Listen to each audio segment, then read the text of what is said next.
Você piscou. E os bastidores do Mundial de Clubes pegaram fogo. Depois de um empate inesperado entre Real Madrid e Al Hilal, o clima não foi apenas de decepção para os espanhóis. Do outro lado, os sauditas saíram de campo com a confiança em alta e a língua solta. E entre todas as falas, uma coisa ficou clara. Vinícius Júnior virou alvo direto de comentários afiados, análises sinceras e até umas alfinetadas escondidas no meio dos elogios. Mas calma, isso não é só sobre provocação. O que os jogadores do Al Hilal disseram depois daquele 1-1 vai muito além do resultado. É uma leitura fria, quase cirúrgica, do que eles viram em campo e do que muitos têm medo de dizer em voz alta.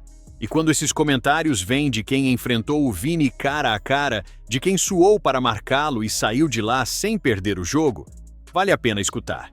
Tem jogador falando de arrogância, tem outro dizendo que ele joga mais para as câmeras do que para o time. E tem, claro, aquele que reconhece o talento, mas com um aviso. Se a gente fez isso com ele, imagina o que uma zaga sul-americana vai fazer. Você já entendeu, né? Hoje o papo é reto. O que rolou nos bastidores do vestiário árabe após o jogo, o que os atletas do Al Hilal realmente pensam de Vinícius Júnior, e por que esse jogo pode ter mudado a maneira como o mundo vê o craque brasileiro. Então, já se acomoda, porque a seguir vem o desenvolvimento, com cada fala separada, cada bastidor destrinchado e cada frase analisada com lupa. Bora? Logo após o apito final, enquanto os olhares ainda estavam presos no placar eletrônico que mostrava o inesperado 1-1 entre Real Madrid e Al Hilal, os repórteres árabes cercaram os protagonistas sauditas. E foi aí que as declarações começaram a sair. Sem filtro, sem medo de repercussão, talvez com um toque de euforia por terem parado um dos times mais temidos do planeta. Vamos destrinchar, palavra por palavra, o que foi dito. O zagueiro senegalês, um dos líderes do Al Hilal, foi direto. Quando perguntado sobre como foi enfrentar Vinícius Júnior, Koulibaly não economizou. Ele é rápido, sim. Ele é habilidoso, sem dúvida. Mas hoje ele parecia estar em outro jogo.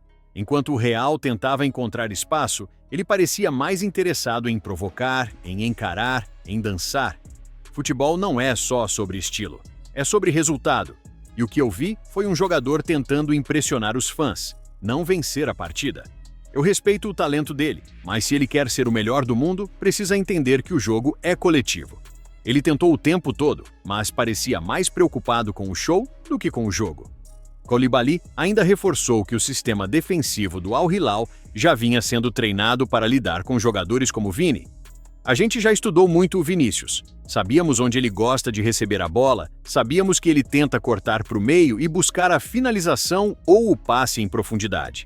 A estratégia foi simples: não cair na provocação, dobrar a marcação e obrigá-lo a recuar. O brasileiro Malcom, que atua pelo Al Hilal e conhece bem Vinícius dos tempos de seleção de base, também deixou sua análise e fez questão de equilibrar crítica com um pouco de provocação sutil. Eu conheço o Vini desde garoto. A gente sabe que ele tem talento para brilhar em qualquer lugar do mundo, mas ele precisa ter cuidado, porque quando você é muito exaltado, às vezes começa a acreditar demais no personagem. E hoje, para ser sincero, vi mais personagem do que jogador. Ele tem a mídia, tem o carisma, mas tem que lembrar que quem decide jogo é o cara que faz o simples também. Malcom completou com uma frase que viralizou nas redes sociais árabes: o drible vale quando quebra linha, mas driblar por driblar, fazer graça na lateral, não ajuda seu time a ganhar. O volante português Rubem Neves foi mais técnico na análise, mas deixou sua opinião com uma frieza digna de Champions League. Segundo ele, o segredo foi reduzir o campo para Vinícius. Vinícius é um jogador extremamente perigoso com espaço. Se você der 1 metro para ele correr, ele vai te deixar para trás. Mas se você encurtar, pressionar com 2, 3 jogadores, ele vira um jogador comum. Não no sentido pejorativo, mas no sentido de que qualquer jogador bem marcado sofre. E foi isso que fizemos, negamos os espaços. Ele também fez questão de dizer que o plano era claro. A gente sabia que ele era o principal escape do Real Madrid, então era sufocar ali. O Vini ficou incomodado, dava para ver, reclamava, se irritava, e isso tirou ele do jogo. Essa foi a declaração mais forte, e talvez mais polêmica, da noite. O goleiro Bono, ex-Sevilha, foi direto ao comentar sobre o momento em que ficou cara a cara com Vini. Teve um lance em que ele veio me encarar, tentou aquele famoso tapa de lado, e eu fechei o canto. Ele não chutou. Ficou olhando, e ali Eu vi. Vi o medo. Ele sabe que a camisa pesa, sabe que se ele erra, o mundo cai em cima. E isso trava. Ele é jovem, mas já sente o peso. Não é como o Neymar, que chuta mesmo errando. O Vini ainda se preocupa demais com a crítica. Bono ainda disse que o Real não é o mesmo sem Benzema. Antes ele jogava solto, porque o Benzema chamava a responsabilidade. Agora ele é o foco. E isso muda tudo. Ele ainda está aprendendo a lidar com isso. O craque saudita resumiu bem o sentimento geral do elenco. Respeitamos o Real Madrid, claro, e o Vinícius também. Mas ninguém entra em campo com medo. Ele é bom, mas não é imbatível. E a gente provou isso. Não deixamos ele jogar, e não foi por acaso. Salem ainda mandou um recado direto ao Brasil. Se o mundo acha que o Real Madrid é imbatível por causa do Vinícius, está enganado. Futebol é coletivo. E o Mundial mostra isso todo ano. Aqui, se você entrar achando que vai passear, o campo te coloca no lugar. Essas declarações, embora venham de um adversário que comemorou um empate como vitória, acenderam um alerta. Será que Vinícius está começando a sofrer com o peso das expectativas? Ou será que o mundo só exige dele aquilo que só um Messi ou um Cristiano conseguiram entregar?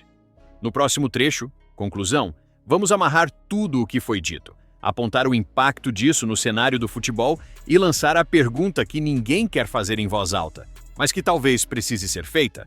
Você leu tudo, linha por linha, frase por frase, e entendeu. O empate em 1-1 contra o Al Hilal foi mais do que um tropeço do Real Madrid. Foi uma noite em que Vinícius Júnior foi testado e cobrado, como talvez nunca antes havia sido. Mas a grande pergunta é: por que essas falas ganharam tanta repercussão? A resposta é simples. Vinícius não é mais só um jogador em ascensão. Ele virou símbolo da nova geração brasileira, do pós-Neymar, do Real Madrid moderno. Ele é a capa de jogo, o rosto da campanha, o garoto propaganda que o futebol exige. E isso, claro, tem um preço. Quando um jogador é exaltado globalmente, cada drible vira uma manchete, cada queda, uma crise, e cada atuação abaixo do esperado, um prato cheio para os críticos, inclusive para os adversários. O que os jogadores do Al Hilal fizeram foi apenas escancarar o que muita gente já vinha comentando nos bastidores. Vini Júnior é talento puro, mas ainda precisa ajustar o foco, parar de jogar para os holofotes e jogar para vencer. Encontrar o equilíbrio entre espetáculo e objetividade, ser decisivo sem ser caricatural. As falas de Koulibaly, Malcom, Rubem Neves, Bono e Salem Al-Dawsari não foram apenas provocações, foram termômetros. Mostraram que, do outro lado do mundo, os jogadores estudam, analisam e sabem exatamente como tentar parar uma estrela, que o Mundial não é um passeio para europeu e que a idolatria pode virar cobrança a qualquer momento. E tem mais. Essas falas também servem de recado para a seleção brasileira, porque se no Mundial de Clubes o Vinícius já sofre esse tipo de pressão, imagina o que vem por aí em uma Copa do Mundo. O futebol é cruel, e ser gênio hoje é não ter margem para erro. Mas e você? Concorda com o que disseram os jogadores do Al Hilal? Acha que o Vini está virando personagem de si mesmo, como disse o Malcom? Ou tudo isso é apenas inveja de quem não consegue brilhar como ele? Comenta aqui embaixo, porque eu vou fixar o melhor comentário. E claro, segue acompanhando, porque esse Mundial tá só começando. Valeu e que Deus te abençoe.